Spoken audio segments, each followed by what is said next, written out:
अस्सलाम वालेकुम। Welcome to my channel English language lens. आज हमारा टॉपिक प्रेजेंट इंडेफिनिट टेंस है, जिसे प्रेजेंट सिंपल टेंस भी कहा जाता है।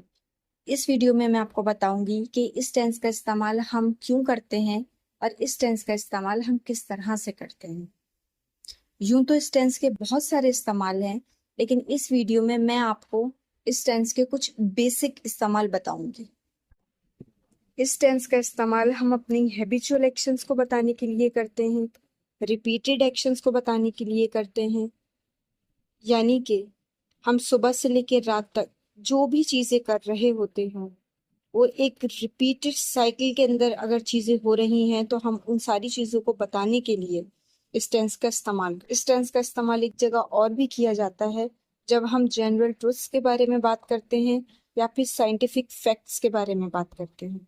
मिसाल के तौर पे सूरज मशरिक से निकलता है और मगरिब में गुरूब होता है। ये एक साइंटिफिक फैक्ट है।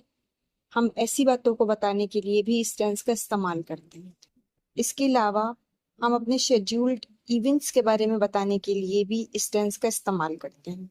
मिसाल के तौर पे हम साल में 2 बार ईद मनाते हैं। अब ये एक इवेंट है, कोई एक्शन नहीं है, कोई इवेंट है जो साल में 2 बार आता है, जिसे हम सेलिब्रेट करते हैं। अब वो चाहे साल में 2 बार है, महीने में 3 बार है, या महीने में 5 बार है, या दिन में 5 बार है, या दिन में 1 बार है, जो भी है, बस एक साइकिल में जब चीजें चल रही हों, रिपीट हो रही हों, कोई एक टाइम टेबल को या किसी पैटर्न को जब फॉलो कर रही हों, तो हम उन इवेंट्स के बारे में बताने के लिए भी इस टेंस का इस्तेमाल करते हैं। वो जरूरी नहीं है कि ईद हो, कोई भी ऐसा इवेंट, कोई भी ऐसी चीज जो होती हो। इसकी इसकी मैं आगे चल के आपको कुछ मिसालें दूंगी, उससे ये चीज और ज्यादा क्लियर हो जाएगी। एक और इस्तेमाल भी इस टेंस का होता है जब हम अपनी पसंद या नापसंद के बारे में बताते हैं, अपनी इमोशंस, अपनी फीलिंग्स बताते हैं, तो भी हम इस टेंस का इस्तेमाल करते हैं। तो आप इस बात को यूं समझें, कोई भी चीज रिपीट में हो, चाहे साल में हो, चाहे 10 साल में हो, बस रिपीटेड एक्शंस या रिपीटेड इवेंट्स या आपकी फीलिंग्स, क्योंकि फीलिंग्स मोस्टली परमानेंट होती हैं, तो वो अपनी पसंद नापसंद बताने के लिए, अपनी आदतें बताने के लिए, अपने शौक बताने के लिए, ये सारी चीजें क्योंकि एक साइकिल में होती हैं, इन सबको बताने के लिए हम इस टेंस का इस्तेमाल करते हैं। अब मैं आपको यहाँ पे बताना चाहूंगी कि किस तरह से हम प्रेजेंट सिंपल टेंस का इस्तेमाल करते हुए अफर्मेटिव यानी कि पॉजिटिव सेंटेंसेस बना सकते हैं, और उसका फॉर्मूला क्या होता है। तो यहाँ पे आप देख सकते हैं, स्क्रीन पे आपको दिख रहा होगा कि इसका फॉर्मूला ये होता है कि सबसे पहले हमने सब्जेक्ट का इस्तेमाल करना होता है। सब्जेक्ट कोई भी नाम हो सकता है, कोई भी चीज हो सकती है, जानदार भी बेजान भी, कुछ भी हो सकती है। सब्जेक्ट को आप यूं समझें, जो भी एक्शन को कर रहा होता है वो सब्जेक्ट होता है। वो कोई भी चीज हो सकती है। तो सबसे पहले हमने सब्जेक्ट का इस्तेमाल करना है, उसके बाद हमने वर्ब की बेस फॉर्म का इस्तेमाल यानी कि फर्स्ट फॉर्म का इस्तेमाल करना है। वर्ब मतलब कोई भी काम, कोई भी एक्शन को हम वर्ब कहते हैं। यानी उठना, बैठना, सोना, खाना, पीना, ये सारी चीजें वर्ब कहलाती हैं। कोई भी काम, तो हम वर्ब की फर्स्ट फॉर्म का इस्तेमाल करेंगे, यानी कि बेस फॉर्म का इस्तेमाल करेंगे। हम बेस फॉर्म का इस्तेमाल तो करेंगे, लेकिन जब हमारे पास ही, शी, इट या कोई भी थर्ड पर्सन सिंगुलर होगा, तो हम बेस फॉर्म के साथ साथ एस या ईएस का भी इस्तेमाल करेंगे। अदरवाइज आई, वी, यू, दे, इन सब की बात करेंगे तो हम सिर्फ बेस फॉर्म का इस्तेमाल करेंगे। अब यहाँ पे हम कुछ एग्जाम्पल्स देखते हैं पॉजिटिव सेंटेंसेस की, ताकि ये आपको और अच्छी तरह से समझ में आए। अब इसकी मिसाल कुछ ऐसे समझें आप कि आपके घर पे आपका कोई दोस्त आपसे मिलने के लिए आया है, और उसी वक्त ही आपकी अम्मी आपको कहती हैं कि आज आपने सेब नहीं खाया। तो आपका दोस्त आपकी अम्मी से पूछता है कि क्या ये रोजाना सेब खाता है। अब आप गौर करें कि इस सवाल के अंदर वो आपकी कोई आदत, कोई रूटीन पूछ रहा है आपकी अम्मी से। तो आपकी अम्मी उसको जवाब देती हैं कि जी हाँ, ये रोजाना एक सेब खाता है। अब जवाब में भी आपकी अम्मी एक रिपीटेड एक्शन, एक आपकी आदत को बता रही हैं। तो इस सेंटेंस को वो अंग्रेजी में किस तरह से कहेंगी?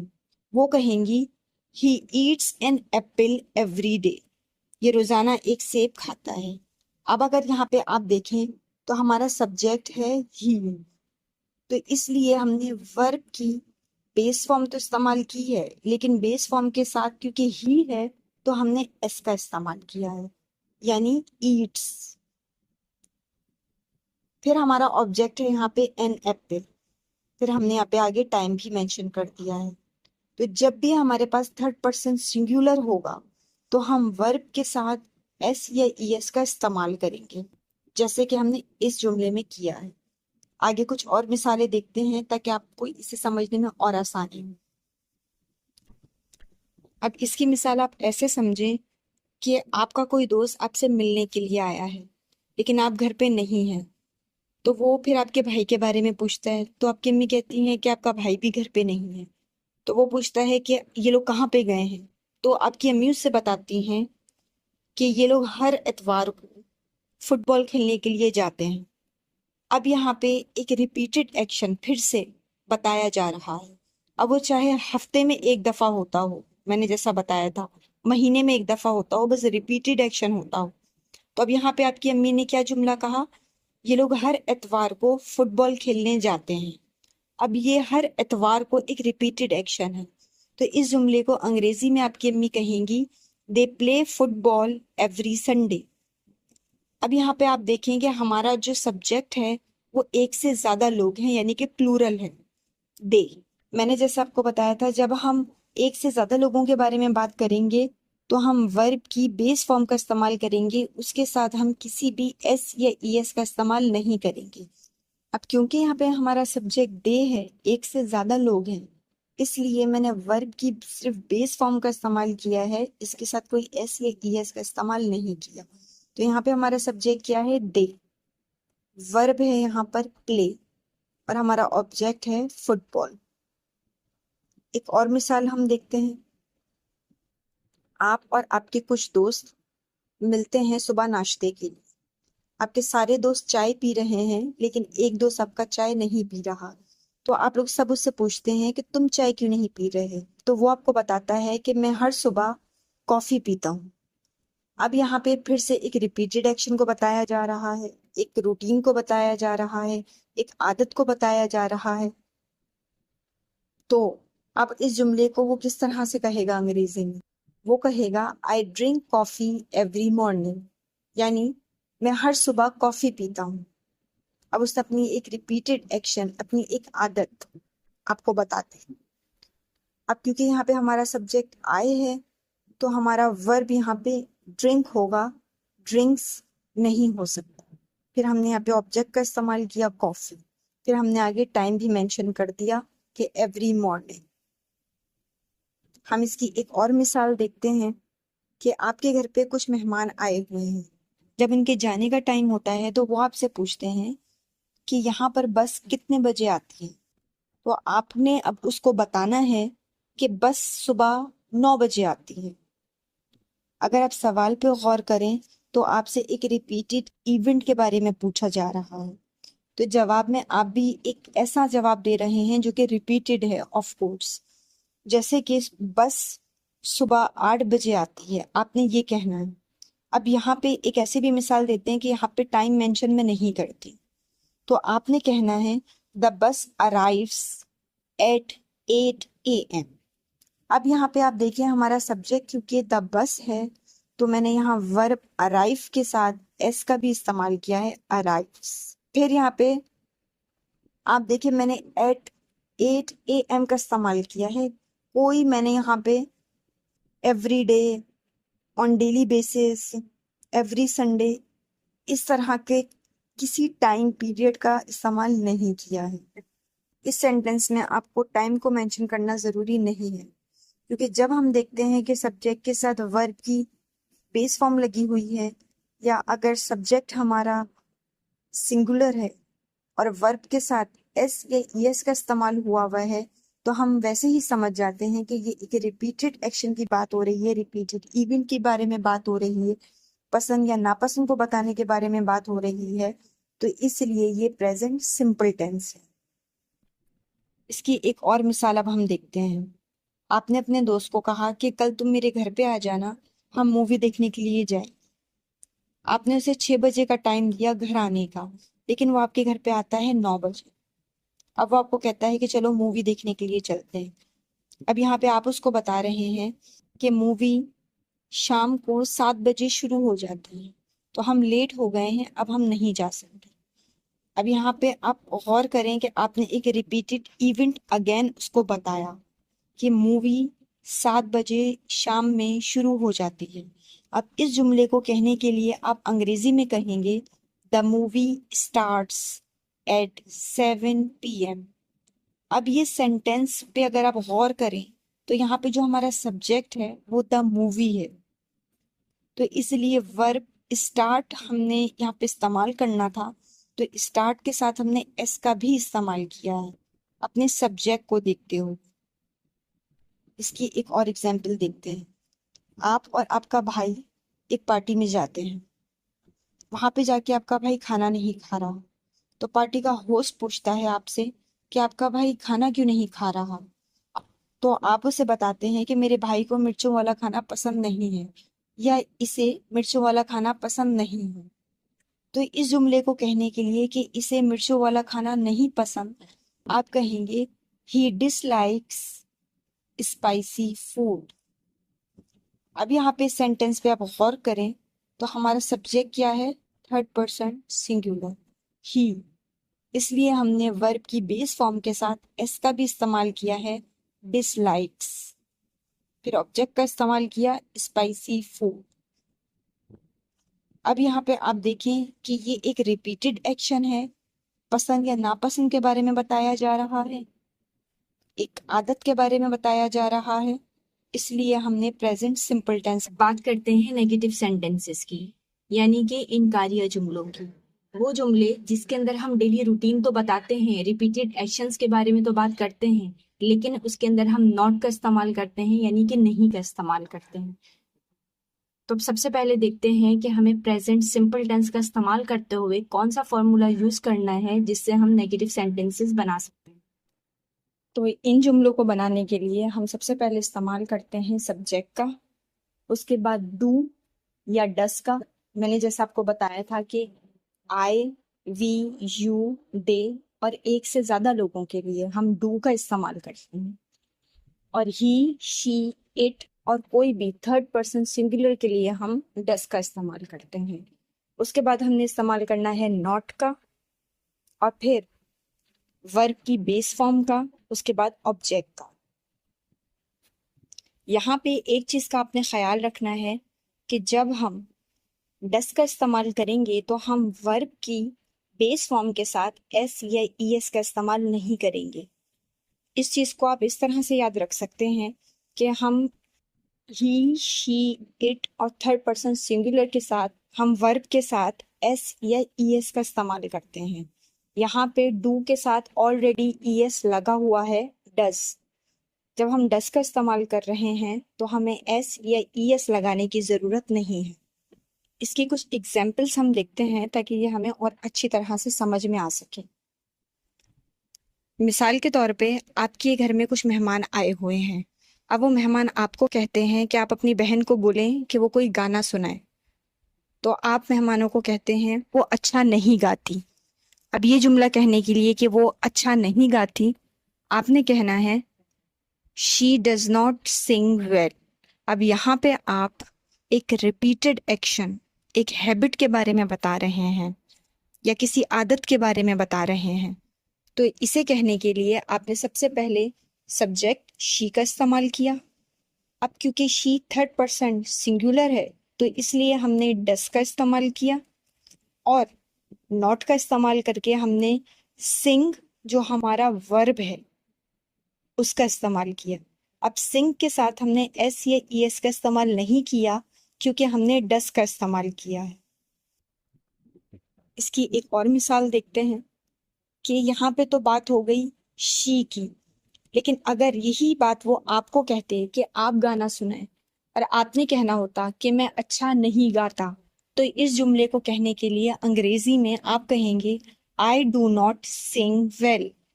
अब यहाँ पे अगर आप देखें कि हमारा सब्जेक्ट आए है, तो इसलिए हमने डू का इस्तेमाल किया है, और फिर हमने नॉट का इस्तेमाल किया है, फिर वर्ब की बेस फॉर्म यानी कि सिंग का इस्तेमाल किया है। अब इसकी एक और मिसाल हम देखते हैं।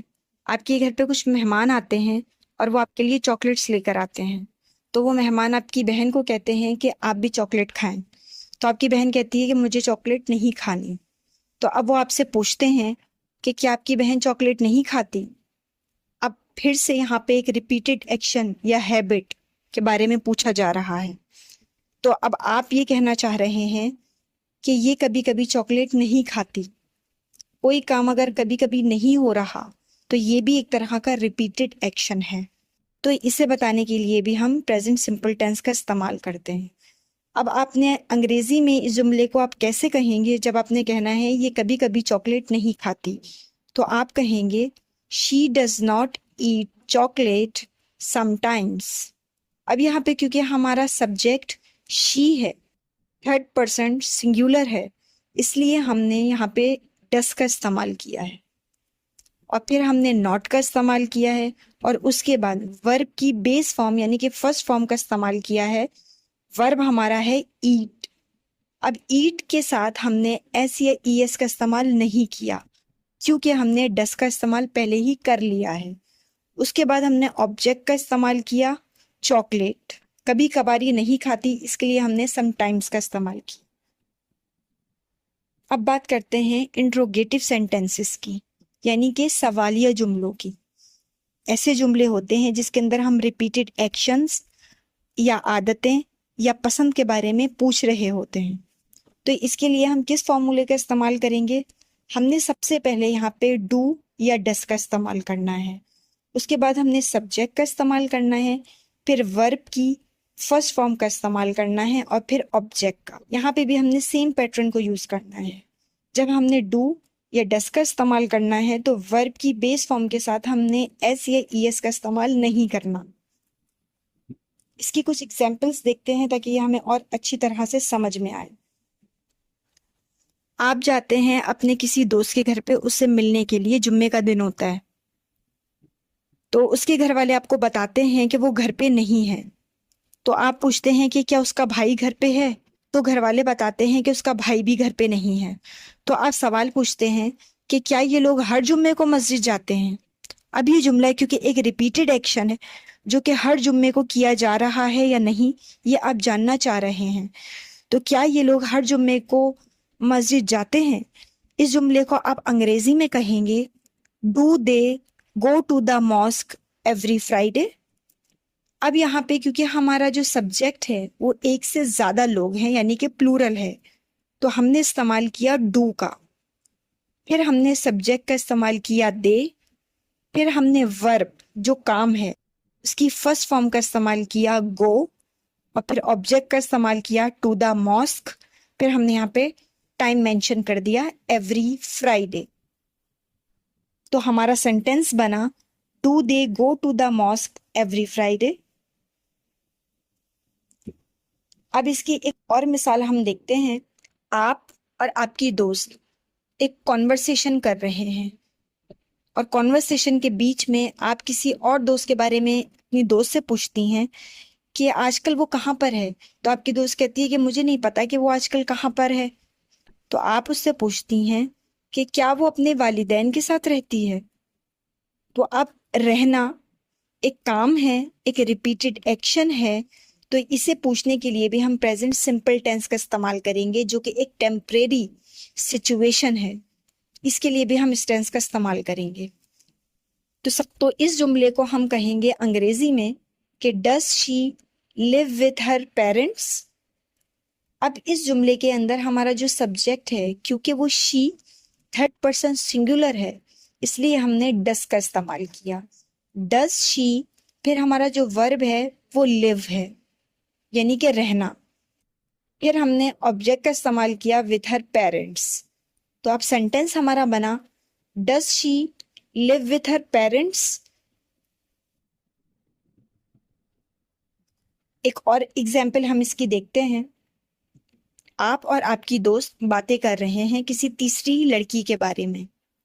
तो उस बात के दौरान आपकी दोस्त आपसे पूछती है कि क्या वो लड़की तुम्हें पसंद करती है। अब फिर से यहाँ पे पसंद या नापसंद के बारे में पूछा जा रहा है। आदत या पसंद या नापसंद या रिपीटेड एक्शन, फिर हम इसी टेंस का इस्तेमाल करेंगे। अब क्योंकि ये सवाल है तो इंट्रोगेटिव सेंटेंस है, तो इसके लिए हमने इस जुमले को कि क्या वो तुम्हें पसंद करती है, तो हमने कहना है डज शी लाइक यू। अब क्योंकि हमारा जो सब्जेक्ट है वो शी है, यानी कि थर्ड पर्सन सिंगुलर है, हमने इस्तेमाल किया डस का। फिर हमने वर्ब लाइक का इस्तेमाल किया, लाइक्स का इस्तेमाल नहीं किया। फिर ऑब्जेक्ट का इस्तेमाल किया यू, तो हमारा सेंटेंस बना डज शी लाइक यू। अब इसी सवाल को थोड़ा सा बदल के देखते हैं। यहाँ पे तो उसने आपसे सवाल पूछा, एक रिपीटेड हैबिट के बारे में उसने आपसे पूछा, लेकिन अगर अब वो आपसे पूछती नहीं, आपको बताती कि वो आपको पसंद करती है, तो वो क्या कहती? तो भी वो प्रेजेंट सिंपल टेंस का ही इस्तेमाल करती, क्योंकि यहाँ पे वो किसी की पसंद या नापसंद को बता रही है। तो वो कहती शी लाइक्स यू। अब यहाँ पे क्योंकि हमारा जो सब्जेक्ट है वो शी है, तो जो हमारा वर्ब है वो लाइक था, तो हमने उसके साथ एस का इस्तेमाल किया, शी लाइक्स यू। अब क्योंकि यहाँ पे पूछा नहीं जा रहा बल्कि बताया जा रहा है। अब इन सारी चीजों को अगर मैं सम अप करूं तो आपने इतना याद रखना है कि इस टेंस का इस्तेमाल हम सुबह से लेकर रात तक जो भी चीजें करते हैं रिपीटेडली, उन चीजों को बताने के लिए हम या पूछने के लिए हम इस टेंस का इस्तेमाल करते हैं। फीलिंग्स को बताने या पूछने के लिए भी हम इस टेंस का इस्तेमाल करते हैं। जब हम पॉजिटिव सेंटेंसेस यानी कि अफर्मेटिव सेंटेंसेस को बनाते हैं तो हम आई, वी, यू, दे या एक से ज्यादा लोगों के बारे में जब बात करते हैं तो हम वर्ब की बेस फॉर्म का इस्तेमाल करते हैं। लेकिन अफर्मेटिव सेंटेंसेस बनाते हुए जब हम ही, शी, इट या थर्ड पर्सन सिंगुलर के बारे में बात करते हैं तो हम वर्ब के साथ एस या ईएस का भी इस्तेमाल करते हैं। तो इसका फॉर्मूला सीधा सा होता है सब्जेक्ट, वर्ब की फर्स्ट फॉर्म और ऑब्जेक्ट। ये बन गया हमारा प्रेजेंट सिंपल टेंस का पॉजिटिव सेंटेंस।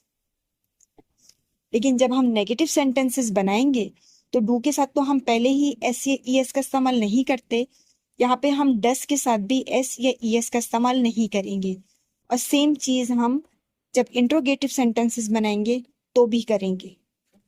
तो इस वीडियो में मैंने डिस्कस किया प्रेजेंट सिंपल टेंस को बहुत ही आसान तरीके से, जितने आसान तरीके से मैं इसे आपको समझा सकती थी मैंने आपको समझाया। उम्मीद करती हूँ ये वीडियो आपके लिए मददगार साबित हुई होगी और प्रेजेंट सिंपल टेंस से रिलेटेड कॉन्सेप्ट्स भी आपके ज़रूर क्लियर हुए होंगे। इस टेंस का इस्तेमाल हम और कहाँ पर करते हैं ये मैं अपनी अगली वीडियो में ज़रूर शेयर करूँगी। फिलहाल प्रेजेंट सिंपल टेंस के हवाले से इस वीडियो में